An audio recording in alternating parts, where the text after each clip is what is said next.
Bismillahirrahmanirrahim. Assalamualaikum warahmatullahi wabarakatuh.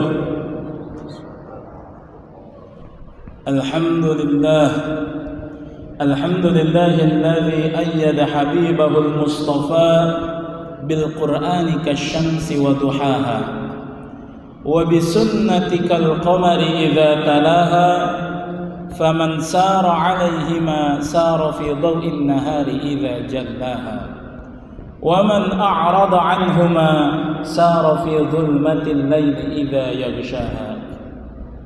Assalatu wassalamu ala habibina al-mustafa wa ala alihi wa sahbihi min ahli as-sidqi wal wafa. Amma ba'du. Rabbi shrah li sadri wa yassir li amri wahlul 'uqdatam min lisani yafqahu qawli. Jamaah salat zuhur Masjid Raya Al-Azhar yang dirahmati oleh Allah Subhanahu wa taala. Pertama-tama marilah kita panjatkan puja serta puji syukur kita kehadirat Allah Subhanahu wa taala. Karena berkat limpahan rahmat dan kasih sayangnya lah, di siang hari yang cukup cerah ini kita bersama-sama diberikan kenikmatan yang agung oleh Allah Subhanahu wa taala untuk sama-sama bisa melaksanakan salat zuhur berjamaah. Salawat serta salam tak lupa marilah kita limpah curahkan kepada baginda Nabi besar Muhammad sallallahu alaihi wasallam. Mudah-mudahan kita semua kelak mendapatkan syafaatul uzmanya di yaumil qiyamah nanti. Amin amin ya rabbal alamin. Jamaah salat zuhur yang dirahmati oleh Allah Subhanahu wa taala. Beberapa hari belakangan ini kita diramaikan di berita tentang berita korupsi, ya, di mana dalam jangka waktu dekat itu sudah ada beberapa kasus korupsi yang terungkap. Ada sekitar 7 kasus korupsi dan ada sekitar 28 pejabat yang ditetapkan sebagai tersangka korupsi. Dan itu bukan cuma terjadi di bulan ini, di bulan-bulan sebelumnya juga banyak. Di setiap tahunnya kita dengar kasus korupsi itu udah menjadi kasus yang biasa kita dengar. Seakan-akan itu pelanggaran yang lumrah, seakan-akan itu sebuah perilaku yang lumrah. Kenapa? Sering kali terjadi di setiap kementerian, di setiap instansi, di setiap badan negara pasti ada tuh yang namanya kasus korupsi. Kira-kira apa sih yang melatar belakangi itu sehingga pejabat-pejabat kita itu mudah sekali buat korupsi? Ya, kalau kita cek di CPI, ya, Corruption Perception Index, ya, itu negara kita Indonesia di tahun 2023 itu berada di peringkat ke-65 negara terkorup dari 180 negara. Peringkat ke-65 dari 180. Berarti posisinya masih cukup atas. Masih termasuk negara yang parah korupsinya. Dan di situ juga dikeluarkan artikel jurnal bahwa dalam 10 tahun terakhir negara kita masih dianggap gagal mengatasi korupsi. Kenapa? Karena jumlahnya masih bertambah terus, enggak turun-turun, nambah terus. Sehingga negara kita masih dianggap gagal. Nah, kira-kira apa penyebabnya? Ya.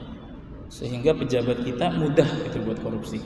Nah, kalau kita pikir-pikir lagi, bisa jadi salah satu penyebabnya adalah karena kurangnya rasa warok dalam diri para pejabat kita. Mereka kurang bersifat warok sehingga begitu mudahnya menyalahgunakan wewenang dan amanah. Apa itu warok? Warok itu menurut para ulama adalah ijtinabus syubhat khaufan 'anil wuqu'i fil muharramat. Apa itu warok? Warok itu adalah sebuah sikap berhati-hati dan menjauh dari hal-hal yang syubhat yang belum jelas hukumnya karena takut ini bisa menjerumuskan kepada sesuatu yang haram. Jadi intinya syubhat itu, warok itu adalah sikap waspada, sikap hati-hati dari sesuatu yang syubhat, yang belum jelas hukumnya, ini halal apa haram. Dan dia lebih memilih menghindari itu. Kenapa? Karena hal itu masih berpotensi menjadi yang haram. Jadi waro itu sikap hati-hati, rasa waspada dari sesuatu yang belum jelas hukumnya, apakah haram, apakah halal, itu lebih baik dijauhi, dihindari. Itulah waro. Nah, mungkin masih banyak di antara pejabat kita yang belum memiliki sikap ini, sikap hati-hati. Bagaimana berhati-hati dalam mengelola uang rakyat, bagaimana berhati-hati dalam mengelola jabatan dan kekuasaan. Rasa itulah yang harus ditingkatkan, sikap wara.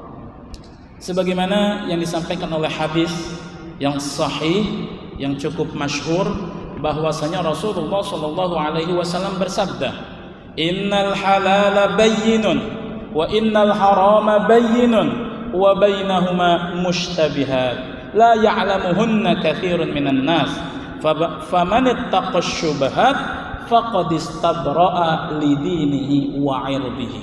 Apa kata Rasulullah? Sesungguhnya yang halal itu udah jelas, yang haram juga udah jelas. Akan tetapi di antara kedua ini masih ada sesuatu yang syubhat, yang masih samar-samar. Haramnya belum jelas, haramnya juga belum jelas, masih samar-samar nih. Maka kata Nabi, famanittaqash syubhat, barang siapa yang menghindari dari yang syubhat-syubhat ini, faqad istabra'a lidinihi wa 'irdihi, maka dia akan selamat, baik selamat agamanya maupun selamat kehormatannya. Jadi kalau kita bersifat wara, kita berusaha untuk menghindari hal-hal yang syubhat ini, maka Allah yang jamin, kata Allah, dia akan selamat agamanya dan juga selamat kehormatannya. Oleh karena itu pejabat kita lihat, kalau berani bermain di yang syubhat, apalagi yang haram, udah kehormatannya hancur endingnya. Kita bisa lihat pejabat-pejabat kita ya, yang ketahuan koruptor, udah kehormatannya hancur.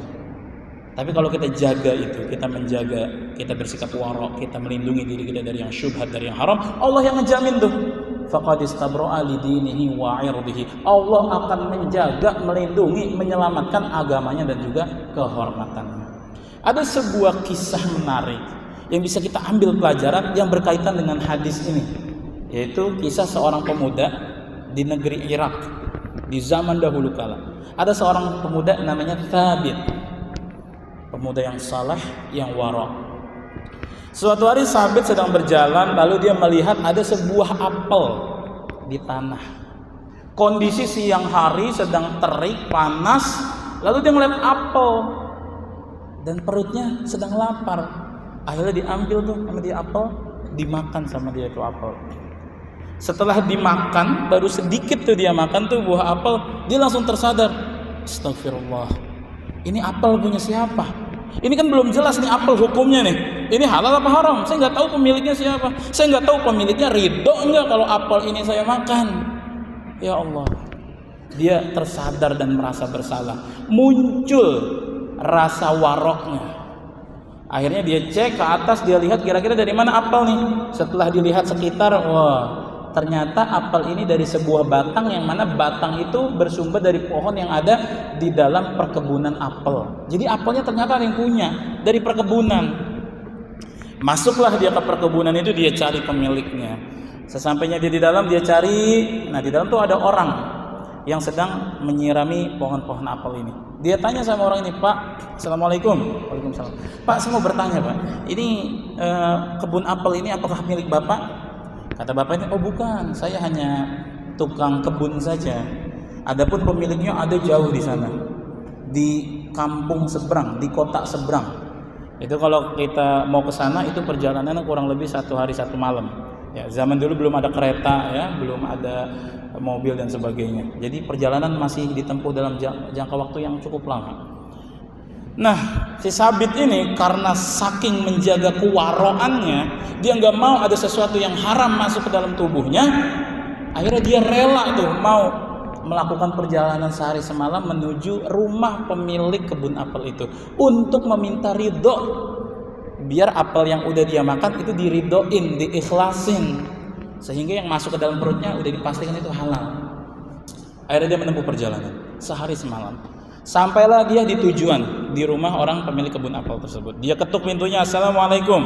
Waalaikumsalam. Keluarlah bapak-bapak pemilik kebun apel itu.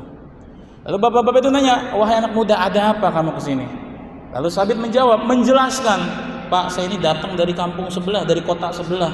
Saya datang jauh-jauh sehari semalam karena saya ingin memohon ridho Bapak. Saya mohon keikhlasan Bapak. Ini apel kemarin saya makan, Pak. Setelah saya makan saya ingat, ya Allah, saya belum izin sama pemiliknya. Saya tersadar, saya nggak mau ada makanan yang haram yang masuk ke dalam tubuh saya. Makanya saya rela datang ke sini untuk meminta tolong diikhlaskan, tolong diridhokan atas apel yang udah saya makan. Wah, bapak-bapak ini takjub.